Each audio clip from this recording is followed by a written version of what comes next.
I want to thank you all for coming here this evening. I want to, in particular, thank our president for your extraordinary environmental leadership. Thank you. Most recently, in protecting our oceans. Katharine, thank you for the great work you do on climate change and in helping improve preparedness of communities to deal with the impacts of climate change. And thank all of you for showing up here this evening. Tonight, I am pleased to present the U.S. premiere of my new documentary, Before the Flood. This was a 3-year endeavor on the part of myself and my director, Fisher Stevens. Together, we traveled from China to India, to Greenland, to the Arctic, Indonesia, to Micronesia, to Miami, to learn more about the effects of climate change on our planet and highlight the message from the scientific community and leaders worldwide on the urgency of the issue. This film was developed to show the devastating impacts that climate change is having on our planet, and more importantly, what can be done. Our intention for the film was to be released before this upcoming election, because after experiencing firsthand the devastating impacts of climate change worldwide, we, like many of you here today, realize that urgent action must be taken. This moment is more important than ever.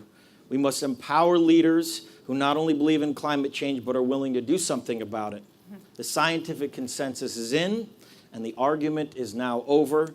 If you do not believe in climate change, you do not believe in facts, or in science, or empirical truths, and therefore, in my humble opinion, should not be allowed to hold public office. So with that, I am so very honored and pleased to be joined on stage with one of those leaders, a president who has done more to create solutions for the climate crisis than any other in history, President Barack Obama. Hey, thank you.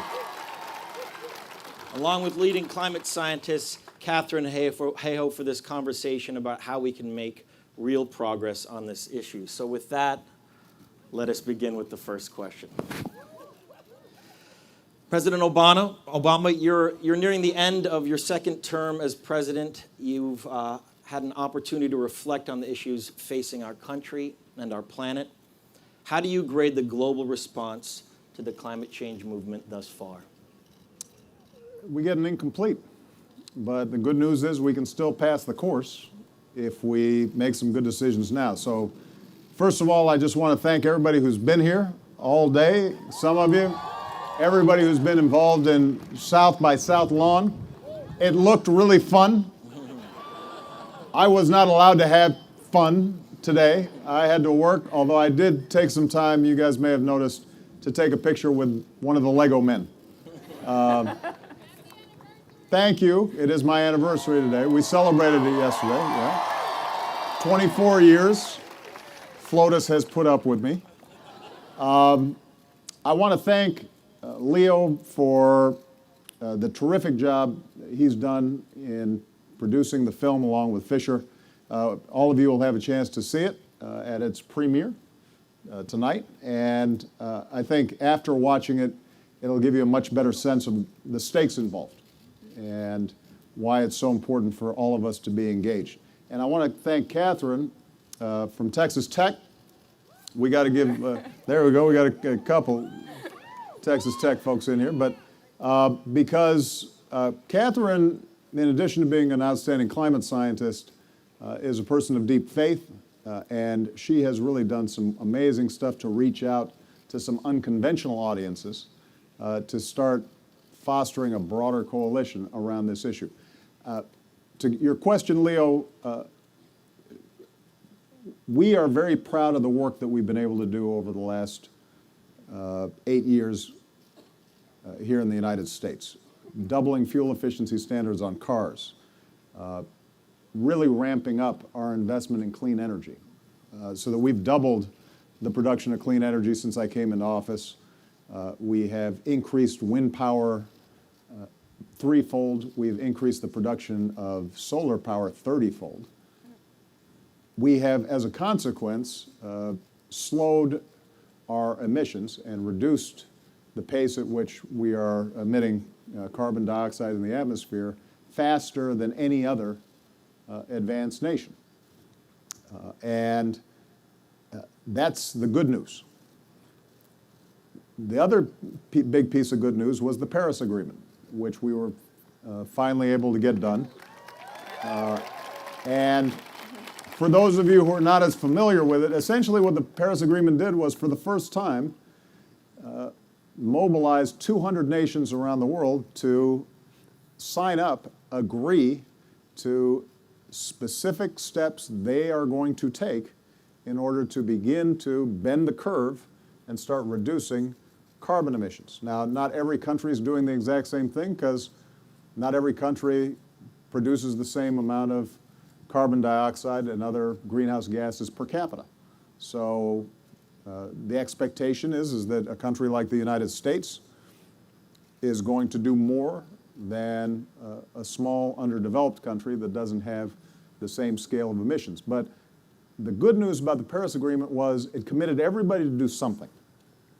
And although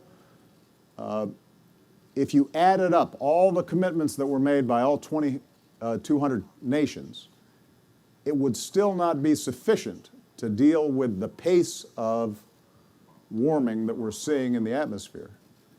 What it does do is set up, for the first time, the architecture, the mechanism whereby we can consistently start turning up the dials and reducing the amount of carbon pollution that we're putting into the atmosphere.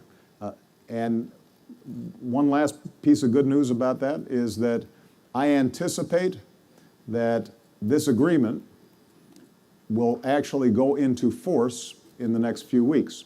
India, just this past week, signed on, and we're going to get a few more nations signing on. And so officially this agreement will be into force much faster than I think many of us anticipated when we first organized it.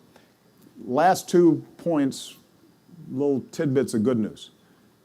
This week we'll begin negotiations on an aviation agreement, an international aviation agreement, where all airlines and major carriers around the world begin to figure out how they can reduce the amount of greenhouse gases that they're emitting, which can make a big difference. And over the next couple of weeks, we're also going to be negotiating around something called hydrofluorocarbons, or HFCs, which are other sources of greenhouse gases that, if we are able to reduce them, can have a big impact as well. So even with the Paris Agreement done, we're still pushing forward hard in every area that we can to keep making progress. But having said all that, and this is where you will need to hear from Katharine, because in the nicest way possible, she's going to scare the heck out of you as a precursor to the film. What we're seeing is that climate change is happening even faster than the predictions would have told us 5 years ago or 10 years ago. What we're seeing is changes in climate patterns that are on the more pessimistic end of what was possible, the ranges that had been discerned or anticipated by our scientists, which means we're really in a race against time. And part of what I'm hoping everybody here comes away from is hope that we can actually do something about it, but also a sense of urgency that this is not going to be something that we can just kind of mosey along about and put up with climate denial or obstructionist politics for very long, if in fact we want to leave for the next generation beautiful days like today. With that, Katharine, all the environmental crises we face have a huge toll on humanity in poverty, security, public health, and disaster preparedness. The interconnected nature of our climate means that no country or community is going to be immune to any of these threats. What are the most urgent threats to our modern day civilization, and where do you feel the solutions lie? Well, how many hours do we have again? It's true, when we think of global issues, We think of poverty, we think of hunger, we think of disease, we think of people dying today from preventable causes that no one should be dying from in 2016. And when we're confronted with these situations head on, and I myself spent a number of years as a child growing up in South America, so I know what this looks like, we think to ourselves, climate change, it's important, but we can deal with it later. We can no longer afford to deal with it later. Because if we want to fix poverty, if we want to fix hunger, if we want to fix inequality, if we want to fix disease and water scarcity, we are pouring all of our money, all of our effort, all of our hope and prayers into a bucket, and the bucket has a hole in the bottom. And that hole is climate change, and it is getting bigger and bigger. To fix the global issues that we all care about, including environmental issues, including humanitarian issues, we can no longer leave climate change out of the picture because we will not be able to fix them without it. Mr. President, and before the flood, we see examples of the environmental impacts of corporate greed from the oil and gas industries, for example, what's happening right now in Standing Rock. But some companies are starting to realize that addressing the climate change issue can actually spur economic activity. How do you get more companies to start moving in this direction, to take fundamental action into their business decision? Well, companies respond to incentives. And the question then becomes, can we harness the power and the creativity of the marketplace to come up with innovation and solutions? And look, the economics of energy are extremely complicated, but let me just simplify it as much as possible. Dirty fuel is cheap because we've been doing it a long time. So we know how to burn coal to produce electricity. We know how to burn oil, and we know how to burn gas. And if it weren't for pollution, the natural inclination of everybody would be to say, let's go with the cheap stuff. And particularly when it comes to poor countries, you take an example like India, where hundreds of millions of people still don't have electricity on a regular basis. And they would like to have standards of living that, if not immediately as high as ours, at least would mean that they're not engaging in back-breaking work just to feed themselves or keep warm. It's completely understandable that their priority is to create electricity for their people. And if we're going to be able to solve this problem, we are going to have to come up with new sources of energy that are clean and cheap.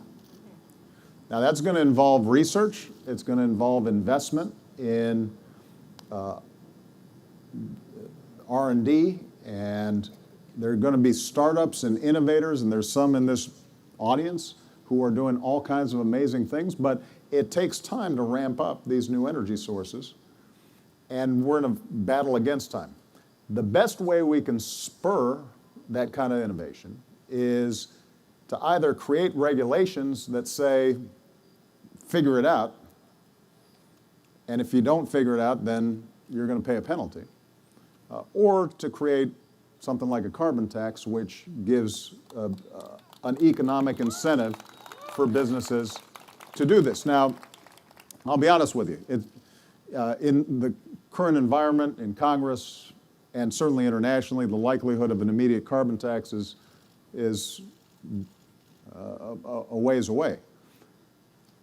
But if you look at what we're doing just with power plants, a major source of greenhouse gases, we put forward something called the Clean Power Plan, Clean Power Rule, as a centerpiece of our climate change strategy.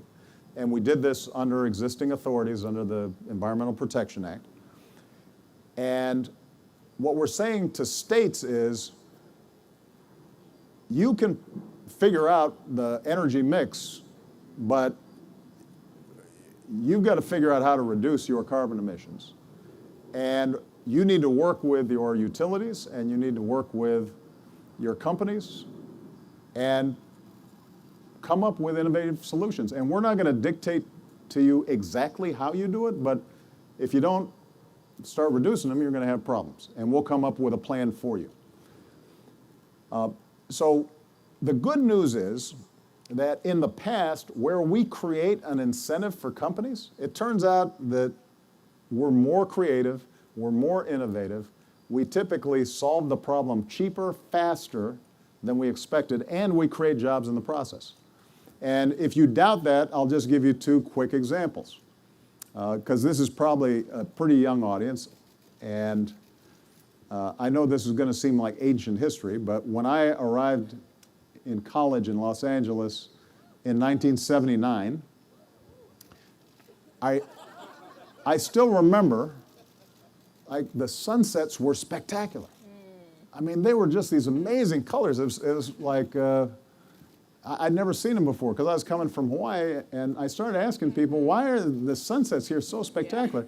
They said, well, that's all smog, man. That it's creating this psychedelic stuff that normally is not seen in nature because the light's getting filtered in all kinds of weird ways.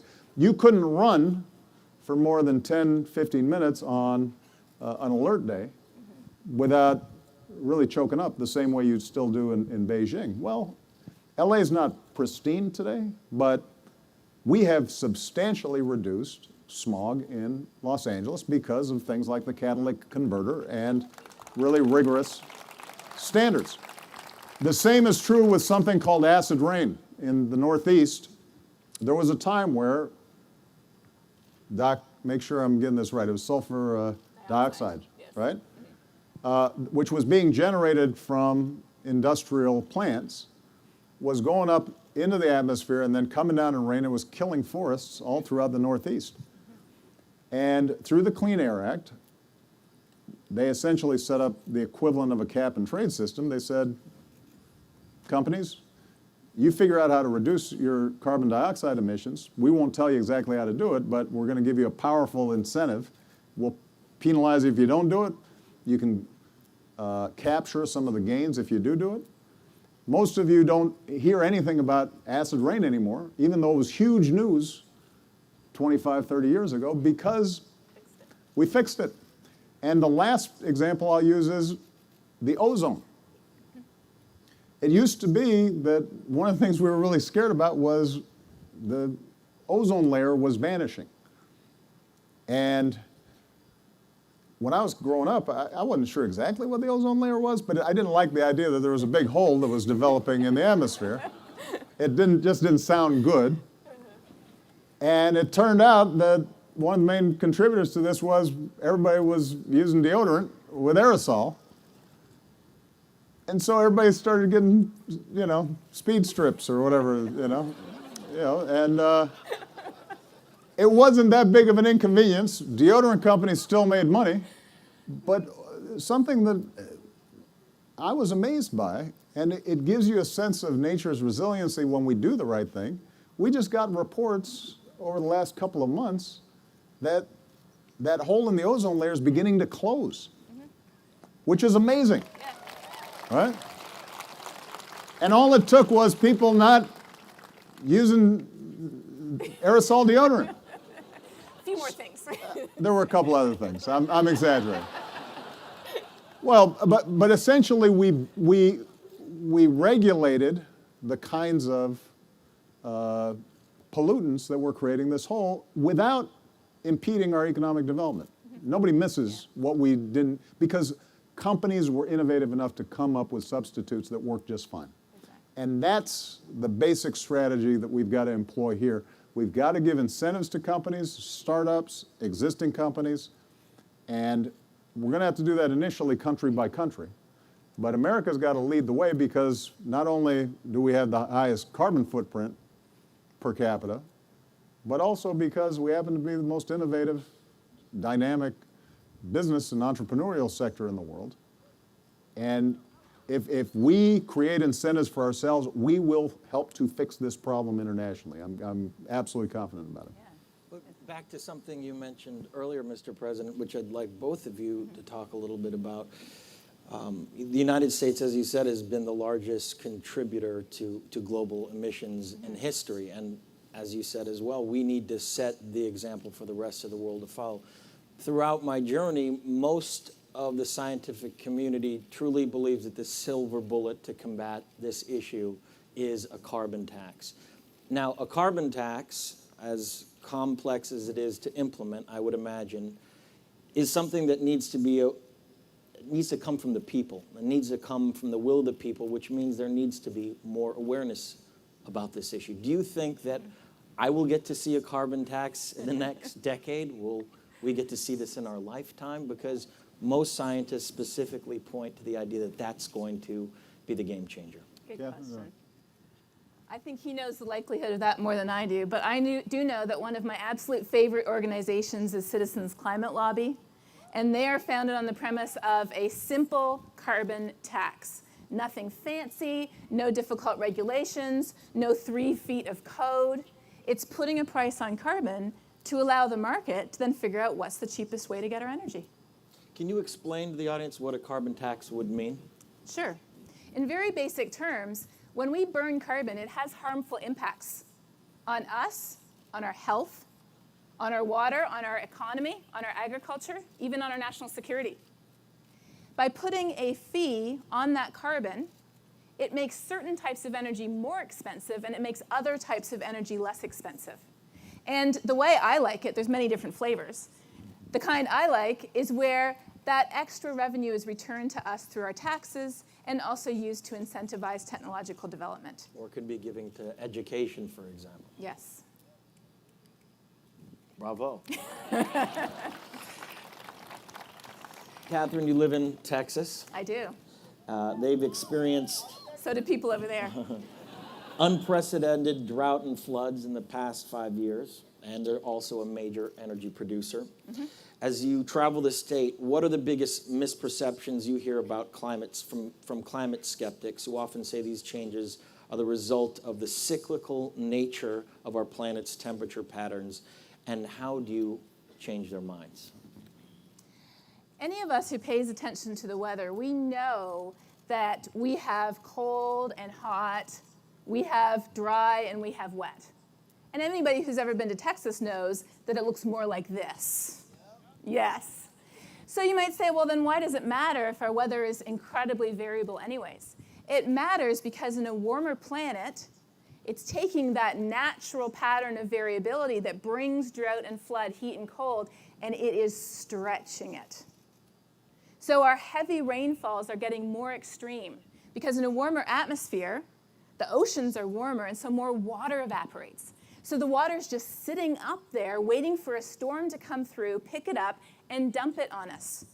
Just as has happened here in recent days, as has happened in Baton Rouge a little while ago. And if you read the reports of the meteorologists and the weather people talking about these heavy downpours we're experiencing, you'll see this phrase they repeat again and again. The warm oceans, and again, this year is a 99% chance of being again the warmest year on record after last year and the year before. The warm oceans are providing a nearly infinite source of moisture for these storms. But at the same time, when we're in a dry period, as we get all the time in Texas, and it's hotter than average, then all of the moisture in our soil and our reservoirs evaporates quicker, leaving us drier for longer periods of time. So yes, we know natural cycles are real, but we know that climate change is stretching that natural pattern, impacting us and our economy. Here's the cool thing about Texas, though. What do you think of when you think of Texas? Wind Oil? power. Wind power, yes. I cheated. He cheated. He knows the answer. Texas knows energy. And here's the cool thing about Texas. Did you know that already Texas is getting 10% of its electricity from wind? On a windy night, we get 50% of our energy from wind. Every time I drive south from where I live, there are a new crop of wind turbines going up.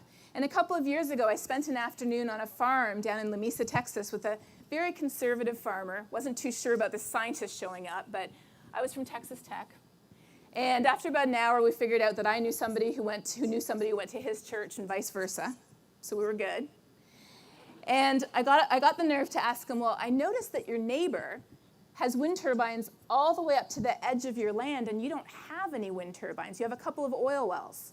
Is there any reason you don't have wind turbines? And I expected something along the lines of, oh, those are for those sissy tree huggers or something.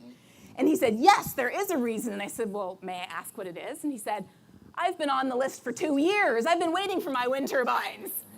I said, well, why do you want them? He said, because the check arrives in the mail. In Texas, we have entire towns going 100% renewable because it is the cheapest way for them to get their energy. We have Fort Hood, which is the biggest military installation in the US, signing a new electricity contract for wind and solar because they can save the American taxpayer $165 million by going green. Green is no longer just the color of money, or the color of trees, I should say. Green is also increasingly in Texas, around the US, and even in China, becoming the color of money as well. Wind and solar are the way of the future, and we're seeing it happen. As a scientist, though, I have to say, my only concern is we're not seeing it happen fast enough. Mr. President, this has been an unusual election year, to say the least.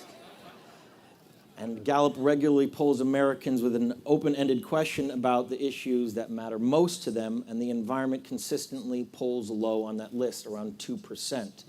As you know, climate change is a long-term problem that requires long-term solutions. How can we all do a better job of engaging the public, especially those who are skeptical, in a meaningful and productive debate about the urgency of these issues and inspire them to be a part of the solution now? Well, climate change is almost perversely designed to be really hard to solve politically, because it is a problem that creeps up on you. There's no single hurricane or tornado or drought or forest fire that you can directly attribute to climate change. What you know is that as the planet gets warmer, the likelihood of what used to be, say, a 100-year flood, it's supposed to happen only every 100 years, suddenly starts happening every 5 years or every 2 years. And so the odds just increase of extreme weather patterns, but people, they don't see it as directly correlated. And the political system in every country is not well designed to do something tough now to solve a problem that people are really going to feel the impacts of in the future. The natural inclination of political systems is to push that stuff off as long as possible. So if we are going to solve this problem, then we're going to need some remarkable innovation. I mean, Katharine's exactly right that solar and wind is becoming a job generator and an economic development engine, but what's also true is we're going to need some real innovation in things like, for example, battery storage. How do we keep wind and solar stored without too much leakage so that when the wind's not blowing or the sun's not shining, we still have regular energy power? We're still going to need some really big technological breakthroughs, but with the technology that we have right now, my goal has been to build that bridge to this clean energy future, to make sure that over the next 20 years, using existing technologies, we do everything we can, even as we're creating the even more innovative technologies, so that by the time those technologies are ready, we haven't already created an irreversible problem. And that's going to require mobilization.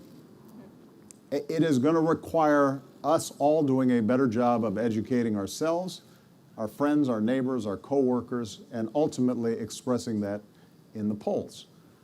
And in order to do that, I think it is important for those of us who care deeply about this, and Katharine is a wonderful example of the right way to do it, to not be dismissive of people's concerns when it comes to what will this mean for me and my family, all right? So if you're a working class family and dad has to drive 50 miles to get to his job, and he can't afford to buy a Tesla or a Prius, and the most important thing to him economically to make sure he can pay the bills at the end of the month is the price of gas. And when gas prices are low, that means an extra $100 in his pocket or $200 in his pocket, and that may make the difference about whether or not he can buy enough food for his kids. If you just start lecturing him about climate change and what's going to happen to the planet 50 years from now, it's just not going to register. So part of what we have to do, I think, is to engage, talk about the science, talk about the concrete effects of climate change. We have to make it visual and we have to make it vivid in ways that people can understand. But then we also have to recognize that this transition is not going to happen overnight and you're not starting from scratch. People are locked into existing ways of doing business. Look,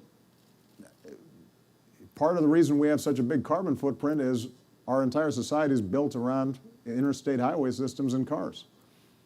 And we can't overnight suddenly just start having everybody taking high-speed trains because we don't have any high-speed trains to take. And we have to build them. And we should start building them, but in the meantime, people have to get to work. So I think having an understanding that we're not going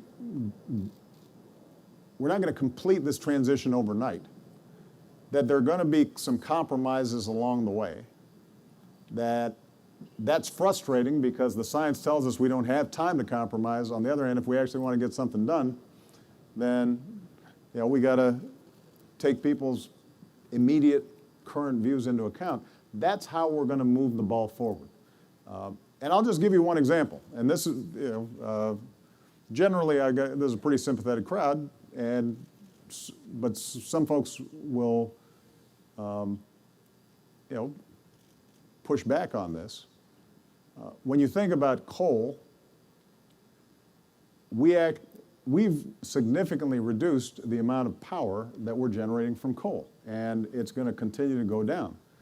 Well, number one, coal miners feel like they've been battered. And they often blame me and my tree hugger friends for having created real economic problems in places like West Virginia or parts of Kentucky or parts of my home state of Southern Illinois. Interestingly enough, one of the reasons why we've seen a significant reduction of coal usage in the United States is not because of our regulations. It's been because natural gas got really cheap as a consequence of fracking. Now, there are a lot of environmentalists who absolutely object to fracking because their attitude is sometimes it's done really sloppy and releases methane that is even a worse greenhouse gas than carbon dioxide. It leaks into people's water supplies and aquifers, and when done improperly can really harm a lot of people. And their attitude is we got to leave that stuff in the ground if we're going to solve climate change.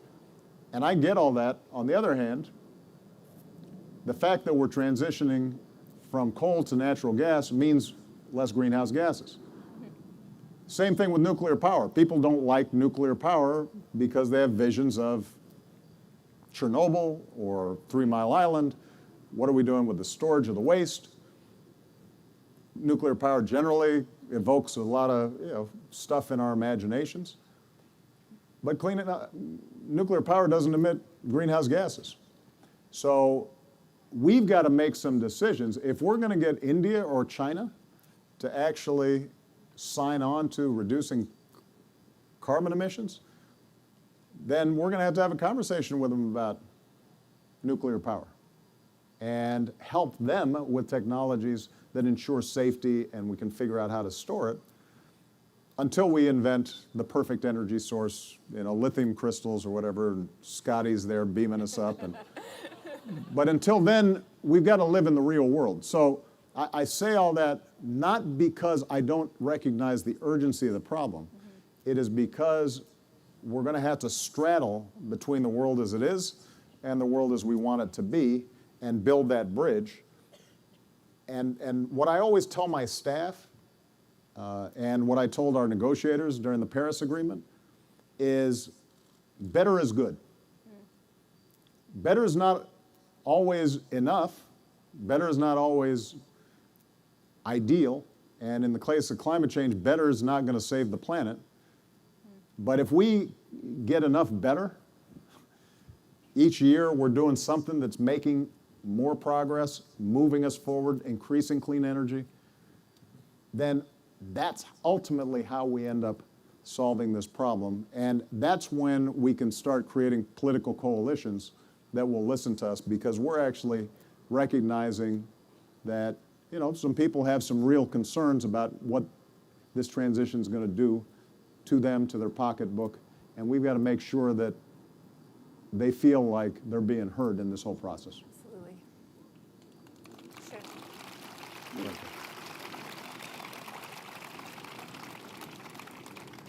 I couldn't agree more, first of all. And second of all, I think that this really underscores one of the biggest lessons that I, as a scientist, have learned. So often we feel like facts and information are what's going to make people care. And so many times I have someone coming to me and say, Katharine, if you could just talk to my mother, if you could just talk to my brother-in-law, if you could just talk to our city council person and give them the facts. It's real, it's us, it's bad, we have to fix it. That'll change their minds. The biggest thing I've learned is that facts are not enough. In fact, the more literate we are about science, the more polarized we are about climate change. The most important thing to do is not to pile up scientific reports until they reach a tottering pile of about 8 feet, or they'll tip over and crush somebody. The most important thing to do is to connect this issue to what's already in our hearts. Because one of the most insidious myths I feel like we've bought into is that I have to be a certain type of person to care about climate change.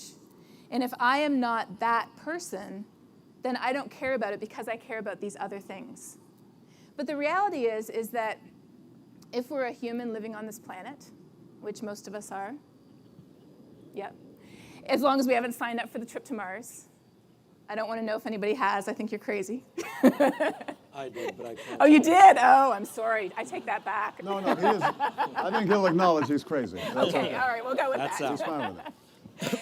So if we're a human living on this planet, this is the only planet we have. It's our home. If we're a parent, we would do anything for our children's sake. If we're a business person, we care about the economy. We care about the community that we live in. We care about our health. We care about the fact that we want to have clean air to breathe. We want to have enough water to drink. We want to have a safe and secure environment in which to live. The single most important thing I feel like I've learned is that we already have all the values we need to care about climate change in our hearts, no matter who we are and what part of the spectrum we come from. We just have to figure out how to connect those values to the issue of climate. And Katharine, well put, yes. Does our planet, and this was one of the questions I posed to many scientists while doing the film, does our planet have the ability to regenerate if we do the right things? Or has there been enough lasting damage that can never be undone? Have we put enough carbon into the atmosphere that we're going to feel the repercussions of climate change for decades to come? And a second question to that, do you see any cutting-edge technologies besides solar and wind, any bright spots on the horizon that suggest we can rapidly change this course? For example, fusion. Yeah. So just like smoking, we know that if we've already smoked for a certain amount of time, there is some damage that has been done. When's the best time to stop smoking? Today. If not today, tomorrow. If not then, the next day. But we know that the longer we've been doing it, the greater the repercussions. So in the case of climate change, if we could flip a magic switch and turn off all our carbon emissions today, we would still see the impact of the Industrial Revolution on our planet for well over 5,000 years. That's how long we would see it. But on the other hand, there is still plenty of time to avoid the worst of the impacts, if we act now. Every year that goes by without serious action is one more year of smoking, essentially, that increases our risk of lung cancer, so to speak. Except we're not talking about our own lungs, we're talking about the planet. So there is an urgency to it, but there is also hope, because by acting, we can change the future. The future really is in our hands, because for the first time in the history of the human race on this planet, we are the ones in the driver's seat of climate. It is both frightening as well as an opportunity that we cannot afford to lose. So, technologies. You've already gone through great ones. There's so many amazing ones, like in West Texas, where some smart guys had an idea. There's some old oil wells. What if we used wind energy to pump water down those oil wells under high pressure, so that when it wasn't windy, we could let that water back up to turn the turbines and make electricity? That's a pretty cool idea. I would love to live in a house where the shingles are solar panels, where the walls are painted with solar paint, where I have one of Elon Musk's power walls in the garage, storing the energy overnight, and I plug in my electric car when I get home. We would all like to live in a world where our bike paths and even our highways are made out of solar panels, where everything that we do is constantly being renewed, and we know that we have a source of energy that is never going to run out on us and that does not pollute our air. I was amazed, and this is a scientist speaking here, I was amazed to learn that here in the United States, on average every year, 200,000 people die from air pollution from burning fossil fuels. It's over 5 million around the world. 200,000 people. Imagine if those 200,000 people were dying from a different cause. Imagine some of the causes we're told about today whenever you turn on the news, things that we should be afraid of. Air pollution, simple air pollution alone, gives us all the reason in the world we need to shift towards clean energy. Add on climate change, add on the fact that, as the president mentioned a while ago, developing countries need energy. There's 1 billion people living in energy poverty today with no access to energy. But if you add up all the fossil fuel resources in Southeast Asia and Africa, they have less than 10% of the world's fossil fuels. So the answer for the 1 billion people living in energy poverty is not to do it the same way we did 300 years ago. I mean, that's honestly a very colonialistic attitude to say you have to go back to the 1700s and do it that way. It's like saying you have to go through the party telephone, and then you can get your own telephone, then maybe you can get a cell phone in another 150 years. That's not the way the world works. We are leapfrogging over the old technology, and the answer is we can do it because it's taking us to a better and a more secure place.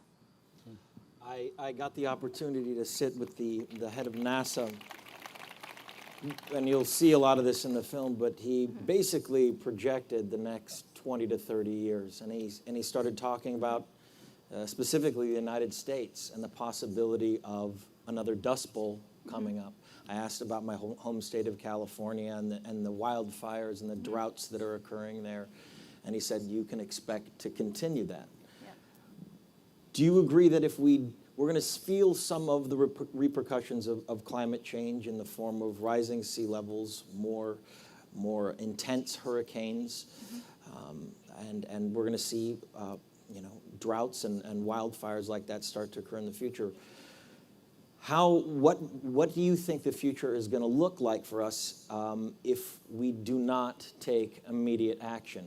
Do you think we'll be able to sustain the projected levels of what's going to happen to our planet for the next 20 years? Or do you think that if we don't take immediate action, things are going to get exponentially worse? So 9 times out of 10, the way climate change affects us is not through some strange thing that we've never seen before. It's not like a biblical plague of locusts arriving. It's through taking what you just referred to. It's taking the ways that we're already vulnerable to climate and weather today. How is DC vulnerable? Heat waves, flooding, snowstorms. How is Texas vulnerable? Droughts, dust bowls, flooding. We look at all the ways we're already vulnerable, and 9 times out of 10, that is exactly how climate change is going to impact us, by changing the risks of these events. And that's what you already talked about. It isn't a single event where we can point out and we can say, okay, that event was definitely climate change, but that event was 100% natural. It's more like climate change is taking the natural weather dice. And there's always a chance of rolling a double six, an event that has a huge impact on us economically. And climate change is sneaking in when we're not looking, and it's taking another one of those numbers and replacing it with a 6, and then another number and replacing it with a 6. So our chances of rolling that double 6 are increasing the further we go down this road. Now, one thing I'd say, Leo, and I think Katharine alluded to this. Another analogy to think about is we're heading towards a cliff at 90 miles an hour. And if we hit the brakes, we don't come to an immediate stop without spinning out of control. And so what we have to do is we have to tap the brakes. And if we tap the brakes now, then we don't go over the cliff. So when you think about climate change, there's a big difference between the oceans rising 3 feet or the oceans rising 10 feet. 3 feet, it's going to be expensive and inconvenient and disruptive. And we already see that if you live in Miami right now, and I think, in fact, in your film, you reference this, there are sunny days where at noon, suddenly there's 2 feet of water in the middle of the streets. And the reason is because as the oceans and the tides rise, Miami is on pretty porous rock. So it's not even sufficient to build like a wall because it's coming up through the ground. And it's going to be really expensive for Miami with 3 feet of water or 3 feet of higher ocean. But it's probably manageable. Once you start getting to 10 feet, then you don't have South Florida. There will still be Florida, but it'll be the Florida that looked like maybe a million years ago. Yeah. And that's a lot of property value, you know, South Beach and Coral Gables. There's a lot of really nice spots. You know, my hometown of Hawaii, or Honolulu will still be there, but 3 feet just means you're moving houses a little bit back from the beach. 10 feet means the beach doesn't exist. And so the ramifications of whether we work on this now steadily and make progress or we don't could mean the difference between huge disruptions versus adaptations that are expensive and inconvenient, but that don't fundamentally change the shape of our society or put us into potential conflict. Now, I'm using examples here in the United States. Poor countries are obviously much more vulnerable. If you see a change in monsoon patterns in the Indian subcontinent, well, you've got potentially 1 billion people who are dependent on a certain pattern of rains, the Himalayas getting a certain amount of snowpack, et cetera. And those folks' margin of error is so thin that you might end up seeing migrations of hundreds of millions of people, which invariably will create significant conflict. There's already some really interesting work, not definitive, but powerful, showing that the droughts that happened in Syria contributed to the unrest and the Syrian civil war. Well, if you start magnifying that across a lot of states, a lot of nation states that already contain a lot of poor people who are just right at the margins of survival, this becomes a national security issue. And that's why, even as we have members of Congress who scoff at climate change at the same time as they are saluting and wearing flag pins and extolling their patriotism, They're not paying attention to our Joint Chiefs of Staff and the Pentagon, who are saying that this is one of the most significant national security threats that we face over the next 50 years. And all of which is to say that as hard as it is for us to start acting now to solve a problem that has not fully manifested itself yet, this is going to be a really important test for humanity and our political system. And it's a test that requires everybody to do better. It requires me to do better as somebody who's got a voice. It requires Katharine and scientists to communicate more effectively. Everybody should take a lesson from Katharine and how to explain this stuff in ways that people understand. It requires us reaching out to the faith community in ways that Katharine's done a really good job of, because there are a lot of evangelicals who are actually generally on the conservative side of the spectrum, but care deeply about this planet that God made. It requires us to reach out to sportsmen and hunters and fishermen who may not agree at all on Second Amendment issues, but they sure like and understand the notion that they got a forest where they can go out and, although they probably don't want to be mauled by a grizzly bear, that looks a little severe. So all of us, I think, are going to have to do better than we're doing in elevating this issue. And as I said before, better is good. We can start with existing technologies. I'll just use one last example on this. If we just had the energy efficiency of Japan, which is an island nation that doesn't have a lot of fossil fuels, and so historically in their development path have been much more conscious about energy efficiency, we could reduce our energy consumption by 20% without changing our standard of living. Simple stuff like, when you leave a room, the light automatically goes off instead of it still being on. A lot of companies are doing some smart work because it affects their bottom line. Our ability to measure in houses sort of smartly how much energy we're using and minimizing waste of energy and heat can make a huge difference.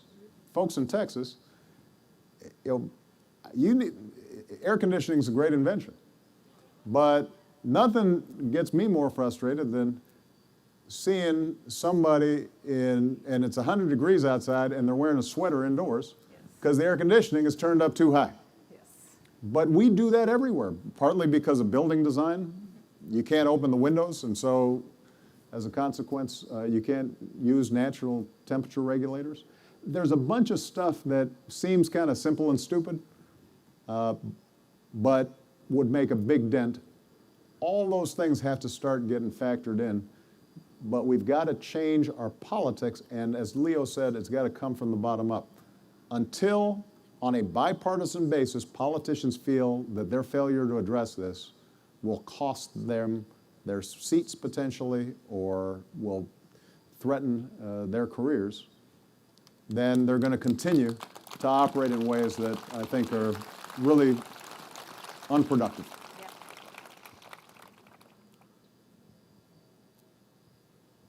I began to study climate science over 20 years ago.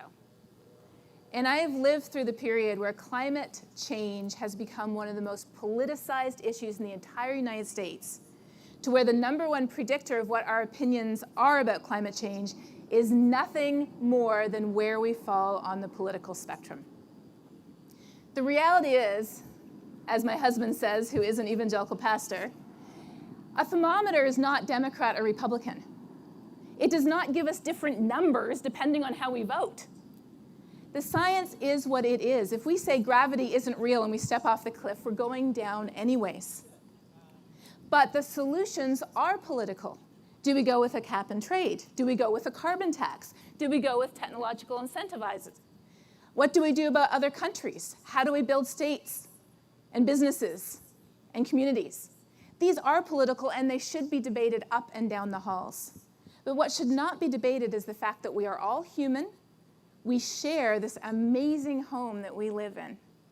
And it is in all of our best interest to make sure that we leave it a better place for our children.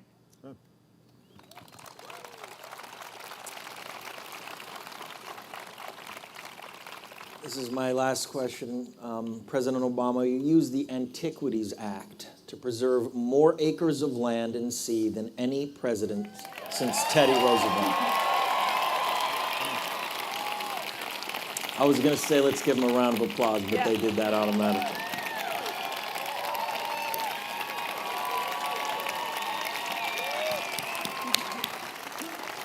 The great Teddy Roosevelt. How important is it to have a president who not only believes in the science of climate change, but one who understands that we must conserve these natural resources to create conditions that are conducive to a sustainable life for future generations? Well, this goes to the point Katharine made about values. And yeah, I mentioned I grew up in Hawaii. Those of you who've been there, it's a really pretty place. And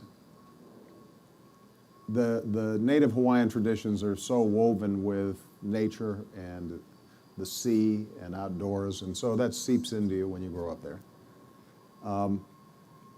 But I tell you, I don't know any place in the country where there isn't some place that evokes the same kind of sense of place and beauty. You know, it may be a desert landscape, it may be a forest somewhere, it may be a mountain. And, you know, as my girls start getting older, I start thinking about grandkids, not soon. But it's natural, you start thinking about sort of the next stages of your life. And the idea that my grandkids wouldn't see something I had seen, that, you know, you can be a conservative Republican, you know, in Alabama, but you've got a memory of your dad taking you out hunting and you being, you know, quiet and still, and you want to do that same thing with your kid. And it may be different than me taking my grandkid body surfing at Sandy Beach, but there's the same feeling of wanting to pass that on, of feeling deeply about it and caring deeply about it. And I think one of the ways for us to tackle the climate change issue is also to lift up the power and the values that are embodied in conservation. It's kind of a twofer. You know, when we went out to Midway Islands, which is already a historic site because in part this was the turning point of World War II. There are people who revere this site because of its history in World War II and the incredible courage and bravery of people who were outnumbered, but ultimately were able to turn back a Japanese fleet that was on its way to Hawaii. But we were up there, and this is water that's just untouched. And you know, you're seeing monk seals diving in and swimming next to you, and turtles that are climbing up on the beach just to sun themselves. And it used to be there were 60,000 birds, and now there are 3 million birds on this island, a bunch of species that were about to go extinct. It all came back just in the span of one generation because of conservation. Well, not only is that creating incredible beauty, but it also means now that you have this huge preserve of ocean that is not contributing to climate change. And so I think these two things go hand in hand. In the same way that the issue of air pollution and disease is in some ways a way to get at the climate change issue if people aren't directly concerned about climate change. In China, frankly, part of the reason that people are, that the government there was willing to work with us, their number one priority is political stability. And what they started noticing was the number one Twitter feed in China was the air quality monitor that was put out each morning by the U.S. Embassy. It was the single thing that more Chinese looked at than anything, because people couldn't breathe in Beijing. And smog is not the same as carbon dioxide, but it is generated by the same energy pattern usages. So if that's where people are at right now and they want to make sure their kids are healthy, then let's go after that. If they're interested in conservation as a way to start thinking about climate change, let's go after that.